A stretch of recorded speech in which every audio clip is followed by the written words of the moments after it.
सोचो तो हर बात है गहरी, इंतज़ार मत करो, वक्त कभी भी सही नहीं होगा। बिस्मिल्लाहिर्रहमानिर्रहीम। J.Inspire से एक खूबसूरत कहानी के साथ मैं हूँ इकबाल जंजुआ। नाज़रीन, एक तलबा अपनी यूनिवर्सिटी की सीढ़ियों पर बैठकर रो रही थी और वो परेशान थी क्योंकि क्लास में जाने की इजाज़त नहीं थी। उसकी जो सेमेस्टर की फ़ीस जानी थी, आखिरी सेमेस्टर की, आज उसकी आखिरी डेट थी। वहाँ से एक प्रोफेसर साहब गुज़रे। उन्होंने देखा कि वो सीढ़ियों पर बैठकर रो रही है। उन्होंने उससे पूछा कि बेटा आप क्यों रो रही हो? तो तालिबा बोली कि मैं परेशान हूँ क्योंकि मैं बहुत गरीब घराने से ताल्लुक़ रखती हूँ।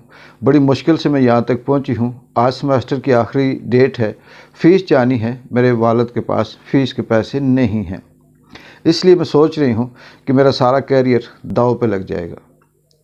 ये बात सुनकर प्रोफेसर साहब ने उसके सर पे हाथ रखा और सोचने के बाद मुस्कुराए और उन्होंने कहा कि आप बेफिक्र हो जाओ बेटा, मैं आपकी सेमेस्टर की फ़ीस जमा करवाऊँगा। ये कहकर वो चले गए। वो तलबा बड़ी खुश हुई, क्लासरूम में गई। वो प्रोफेसर साहब घर गए। घर जाकर उन्होंने अपना जो ऑनलाइन सिस्टम था उससे उसकी सेमेस्टर की फ़ीस जमा करवाई। इसी दौरान प्रोफेसर साहब की एक बेटी आई और उन्होंने आकर पूछा कि पापा आप क्या कर रहे हैं? तो प्रोफेसर साहब ने कहा कि वही मैं आपको बता रहा था कि एक होनहार तालिबा है, बड़ी मेहनती है, बहुत अच्छी है, उसकी फ़ीस की मैं कुछ बंदोबस्त कर रहा हूँ। वो जो उनकी बेटी थी प्रोफेसर साहब की, उसने बड़ा गुस्सा किया। उसने कहा कि पापा आपको पता है हमारे कितने ख़र्चे हैं, अभी हमने फ़्लैट लिया है, उसकी किस्तें भी देनी हैं और प्रॉपर्टी वाला रोज़ाना हमारे पास आता है, तो हम ये ना हो कि कल किसी मुश्किल में हो जाएं।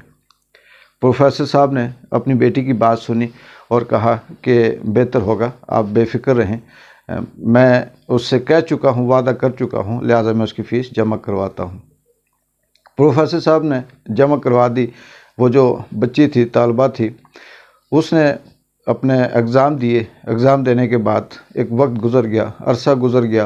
प्रोफेसर साहब अपने हिसाब से लगे रहे और वो भी।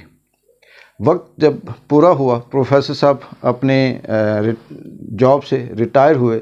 रिटायरमेंट के बाद उन्हें जो पैसा मिला तो उन्होंने ये कोशिश की, अपने किसी काम में गए। वापस कुछ दिनों के बाद आए तो पता चला कि वो जो प्रॉपर्टी डीलर है उसने वो घर किसी और को बेच दिया था। प्रोफेसर साहब ये सुनकर हैरान हुए, परेशान हुए और उनके पास कोई इख्तियार नहीं था। वो डीलर, प्रॉपर्टी डीलर उनके सामने आया। उन्होंने उसे गले से पकड़ा, गुस्सा किया, उससे कहा कि तूने मेरे साथ धोखा किया और ये मेरी ज़िंदगी की जो कमाई थी वो सारी तूने बर्बाद कर दी, मैं तेरे ख़िलाफ़ केस करूँगा।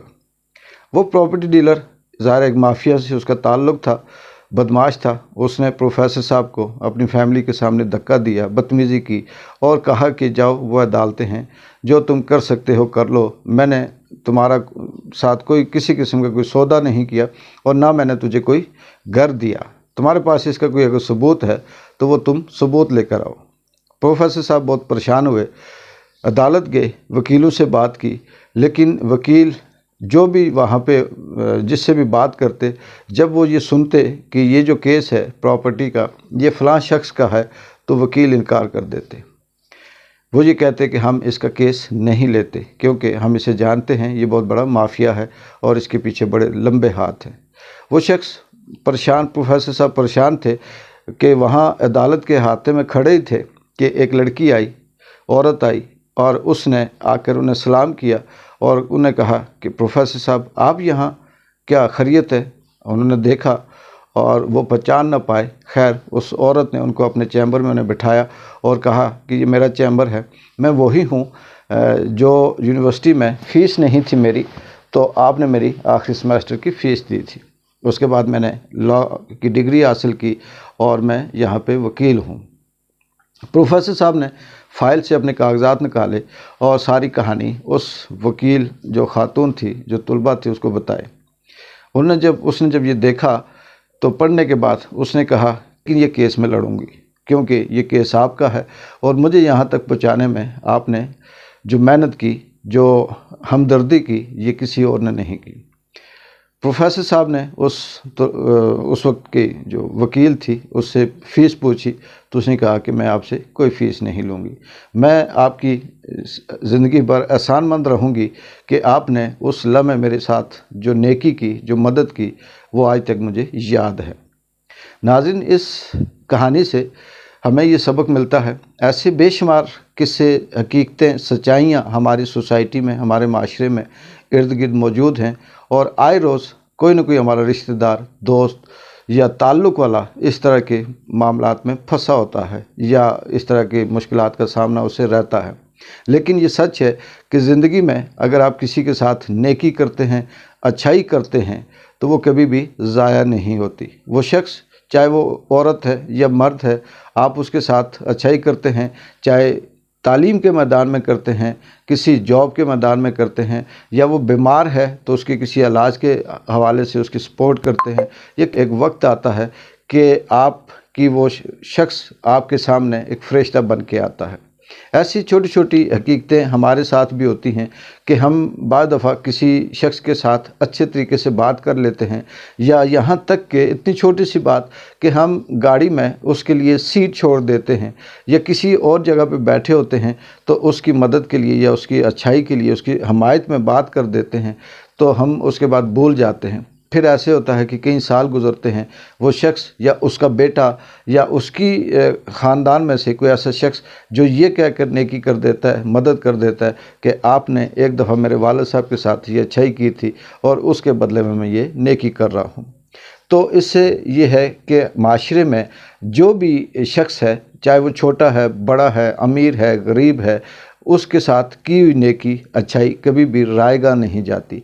हमें अपने इर्द गिर्द अपने लोगों के साथ, चाहे हम किसी जॉब के हवाले से हों या बिज़नेस कर रहे हों या मुलाज़िम पेशा हों, सरकारी हों, डॉक्टर हों, वकील हों, कुछ भी हों इस माशरे के अंदर, अगर हम रेहड़ी पे अगर सब्ज़ी लगाते हैं तो हम शाम को किसी एक ज़रूरतमंद के घर फ्री में सब्ज़ी पहुंचा दें तो शायद कि उसका सिला अल्लाह ताला उसकी नस्लों में से हमें लौटाएगा और वो सूद समेत लौटाएगा।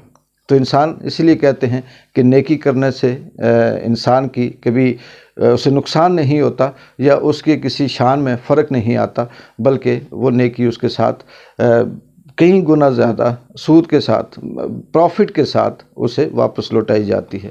अल्लाह ताला हमें माशरे में आसानियाँ पैदा करने की और नेकियां करने की तौफीक दे। इकबाल जंजुआ को अगली खूबसूरत कहानी तक J.Inspire से इजाज़त दे। अल्लाह हाफिज़।